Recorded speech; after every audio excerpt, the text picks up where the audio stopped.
দেখো এটা শুধু হয়ে গেল। এখানে দেখো হরে কৃষ্ণ লেখা, দেখো আও আও আও।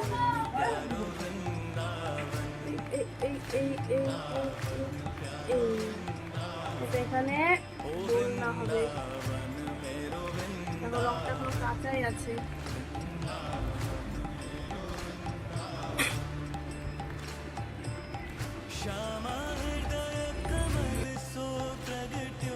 দেখো আমাদের দোলনা দেখো পুরোপুরি একদম রেডি। ভিডিওটা কেমন হয়েছে অবশ্যই কমেন্ট করে বলবে। ঠাকুরের সিংহাসন